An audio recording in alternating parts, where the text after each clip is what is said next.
네, 이 시간에는 그 분열과 분화, 그리고 분화와 통합에 대해서 이야기했으면 좋겠습니다.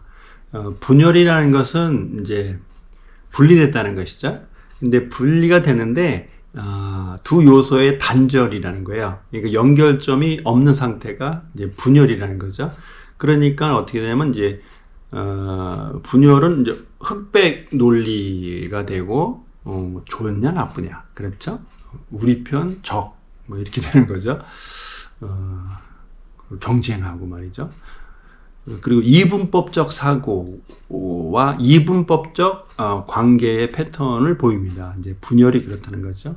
이제 분화라는 것은 이제 분리가 돼 있는데 두 요소에 연결점이 있다는 것이죠. 공통 분모가 있는 상태. 그래서 외형적으로는, 형태적으로는 이제 분열과 분화는 이제 같은 모양인데 내용적으로는 완전히 단절이 되면 분열, 어떤 의미로 공통 분모가 연결이 되면 이제 그걸 분화 되었다, 이렇게 말할 수 있겠죠. 대표적인 것이 이제 사람의 세포가 되겠죠. 뭐 사람의 몸에는 60조의 세포가 분화돼 있는 상태죠. 그렇죠? 그럼 통합은 뭐냐면 60조의 세포가 분화되어 있다는 거예요. 그것이 하나로 이루어져 있죠. 한 몸으로 이루어져 있죠. 사람의 몸의 형태는 여러 가지지만 아무튼 한 몸으로 전체적으로 어떻게 돼? 통합되어 있는 상태죠. 그래서 사실은 모든 것은 꼭 사람의 신체뿐만 아니라 분화되어 있거든요.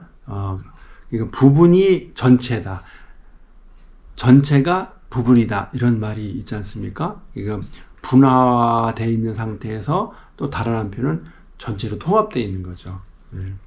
그렇게 얘기할 수 있습니다. 그러니까 통합이라는 것은 두 개 이상이 조직화되어 있고 합쳐져 있는 상태가 통합이라는 것이죠. 그래서 이제 인간의 발달, 이제 대상관계 이론에서는 이제 인간의 발달 단계를 어떻게 했냐면 이제 분열된 상태에서 분화가 되고 대상 항상성을 이룬다, 이렇게 이야기하잖아요. 그래서 이제 한국 속담에서는 이제 3살 버릇이 여든 간다. 그래서 대상관계 이론에서는 이제 0세에서 3살 아이의 그 성장 과정, 발달 과정을 갖고 사람의 성장 단계를 이야기했다 이거죠. 그래서 분열은 이제 아이다. 분화의 단계는 이제 청소년이다. 대상 항상성의 단계까지 가면 이제 어른이다. 이렇게 말할 수도 있을 것 같습니다. 그래서 분열과 분화는 외형은 비슷한데 완전 차원이 다르다는 것은, 분열은 이제 좋은 대상, 나쁜 대상으로 이렇게 나눈다는 거예요. 흑백 논리, 이분법적인 그런 시각, 사고, 언행이 된다는 것이죠. 근데 분화된 상태는 뭐냐면 한 대상에 대해서 좋은 면도 있고 나쁜 면도 있지, 그렇죠? 좋은 면은 이만큼, 나쁜 면은 요만큼, 아니면 나쁜 면은 많고 좋은 면 그래도 이런 부분이 있다라는 것을 볼 수 있는 게 분화된 시각으로 말할 수 있습니다. 그래서 분열은 비교하기, 편가르기, 경쟁하기, 옳고 그름을 구분하기, 그리고 또 일반적으로 나베 법칙을 사용하는 그런 특성이 있습니다. 그래서 이제 분화된 상태에서 통합으로 간다라는 것은 이제 모자이크나 레고 블록처럼 이렇게 흩어져 있는 것이 유의미하게 결합이 된다는 것이죠. 그러면 어떤 새로운 것이 나타나지 않습니까? 그것이 통합되어 있다 이거죠.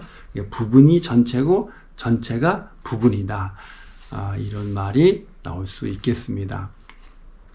그래서 분화와 통합은 사실 모든 것인데 분열되어 있는 상태라는 것은 예를 들어서 지식으로 예를 들면 우리가 이제 직간접적으로 많은 지식을 얻지 않습니까? 인생을 살다 보면 그것이 뚝뚝뚝 떨어져 있다는 거예요. 뭐가 안 돼 있냐? 통합이 안 된다는 것이죠. 그런 것도 지식의 습득에서도 이 사람은 이제 분화된 지식으로만 갖고 있구나, 아니면 이 사람이 분열된 지식으로 갖고 있구나. 그러니까는 뭐예요? 이해도 안 되고 통합을 할 수가 없겠죠. 분열된 상태의 지식이라면 말이죠. 그래서 그것이 분화되려면 그 지식의 요소를 이해하는 게 중요하다 이거죠. 그 이해된 지식이 모여서 아주 유기적인 통합이 이룰 수가 있다는 것이죠. 저도 이 연필과 행복에서는 심리 상담 지식을 쉽게 전달했으면 좋겠다는 마음으로 영상을 찍고 있는데, 그것이 정의, 상식, 원리라는 그 틀 안에서 계속 설명을 하고 있거든요. 그래서 각 키워드마다 지식의 이론마다 정의를 내리고 또 설명을 하고 원리를 계속 설명하는 것은 이해된 지식으로 전달하고자 함입니다. 그러면 어떻게 돼요? 통합이 유기적으로 이루어질 수 있다는 거죠. 그것을 이제 기대하고 영상을 계속 촬영한다 말할 수 있습니다. 그래서 이 시간에는 분열과 분화, 분화와 통합에 대해서 말씀을 드렸습니다. 네, 이 시간에는 정반합에 대해서 이야기했으면 좋겠습니다. 그 변증법이지 않습니까? 이제 철학에서 이제 변증법인데, 그 변증법이 참 어렵더라고요. 그래서 제 나름대로는 변증법 위해서 한번 정의해봤습니다. 어차피 요 부분은 연필 생각이라는 전제로 말씀을 드리는 거니까요. 그래서 저는 이제 변증법을 어떻게 정의하냐면, 모순을 논리적으로 설명하는 철학이 변증법이다, 이렇게 한번 해봤거든요. 근데 이제 제가 변증법을 이렇게 하는데, 이제 정반합의 개념이 있더라고요. 그래서 어떠한 이론을 옳다라는 전제로 하는 거죠. 그러면 거기에 반하는, 왜냐하면 학문이라는 것은 모순을 내포한다고 그랬으니까 이 이론이 맞다라면은 그 반대되는 이론을 낸다는 거죠. 그래서 이게 상대적으로 이제 반하다, 이제 대극이 되겠죠. 그러면 막 충돌이 일어나고요. 논의가 된다는 거죠. 그럼 어떻게 돼요? 그 두 개가 하나로 돼가지고 합이 된다는 거죠. 그래서 그 합은 다시 정의되고, 또 반이 되고 합이 되고 정반합이 계속 이루어진다는 것이요. 그래서 이제 궁극적으로는 그러면 이제 진리에 이른다라고 저는 배웠고 읽었거든요.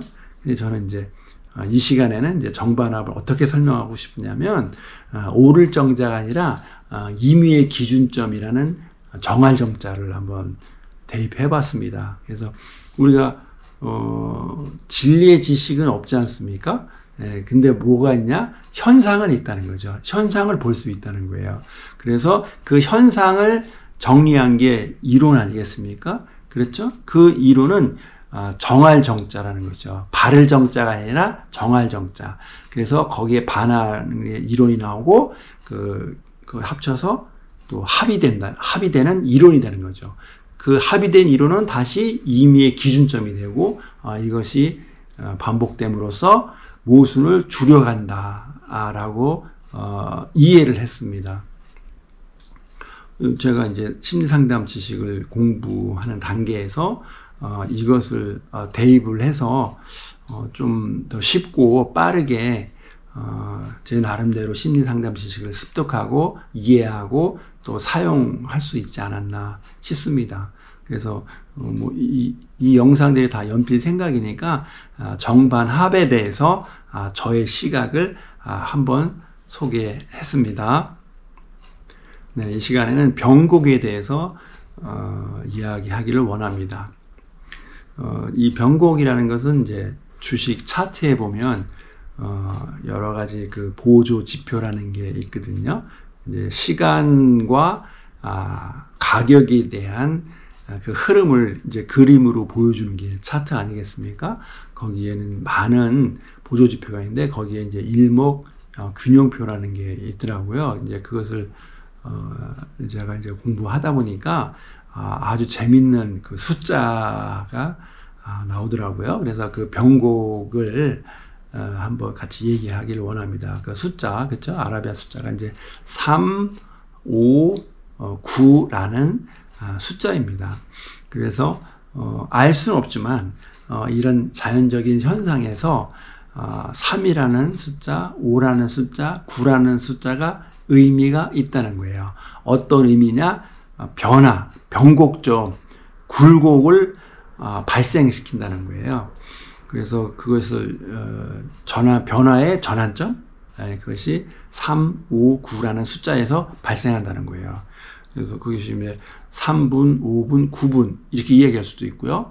뭐 3시간, 5시간, 9시간 그렇게 기준을 들 수도 있고 3일, 5일, 9일 이렇게 볼 수도 있고 뭐 3주, 5주, 9주 그렇죠? 3개월, 5개월, 9개월 3년, 5년, 9년 그렇죠?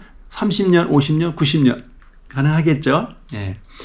알 수는 없지만 자연 현상에서 그것을 발견했다는 거예요. 그래서 주식에서 써먹는 게 그게 이제 일목균형표라는 보조지표인데 저는 이 시간에 이것을 왜 소개를 하냐면 나름대로 요 3, 5, 9라는 변화의 굴곡점이라는 3, 5, 9라는 것을 알고 있다면 나름대로 이것을 써먹고 응용할 수 있지 않을까 싶어서 한번 이야기했습니다.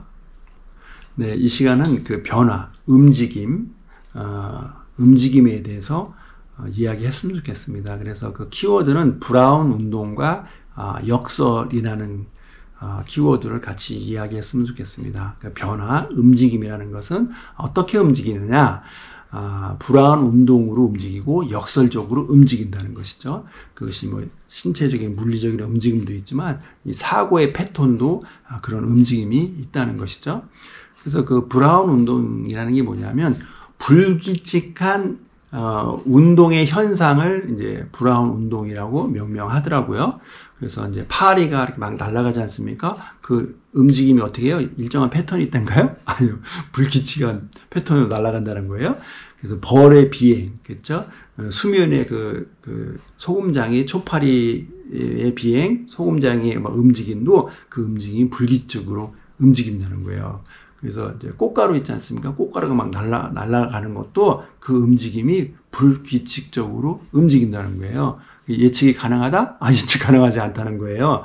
그리고 냄새가 이제 확산되지 않습니까? 이제 널리 흩어져 퍼지는 게 확산 아니겠습니까?